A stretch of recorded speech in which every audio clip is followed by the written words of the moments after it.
In today's video, I'm going to show you exactly how to align and distribute objects in Inkscape step by step. If you've ever struggled with getting shapes perfectly centered, evenly spaced, or neatly arranged on your canvas, this tutorial will make everything clear. By the end of this video, you'll know how to align objects to the page, to each other, and how to distribute them evenly with just a few clicks. And if this helps you out, make sure to like the video and subscribe to the channel for more Inkscape tutorials just like this. Let's get started. First, we need to select more than one element. Alignment only works when you have multiple objects selected. Here I have 4 different shapes on my canvas.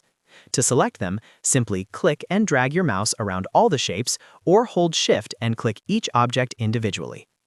Once your objects are selected, go to the top menu and open the Align and Distribute panel. You can usually find this under Object, then Align and Distribute. When you click it, the panel will appear on the right side of your screen.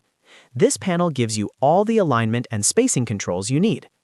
At the top of the panel, you'll see multiple alignment options. You can align objects vertically or horizontally. For example, if I click Align Top Edges, all my shapes immediately jump into a straight horizontal line aligned to the top. But here's something very important. Notice that the objects align to the top of the page. That's because the alignment is currently set to Relative to Page. This setting controls what your object align to. You can change this drop-down option. Instead of aligning to the page, you can align to the last selected object, first selected object, biggest object, smallest object, selection area, or page. Let me move these shapes around again so you can see the difference. Now I'll change the setting to Selection Area.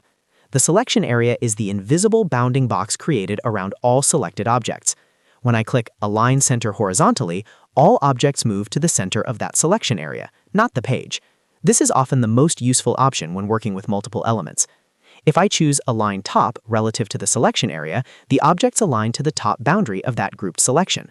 So always pay attention to what you have selected in the Relative to dropdown before clicking any alignment button. Now let's try aligning to the whole page again. I'll switch Relative to back to Page and click Align Center vertically and Align Center horizontally. Now everything is perfectly centered on the artboard. Next, let's talk about distribution. Alignment makes objects line up. Distribution controls the spacing between them.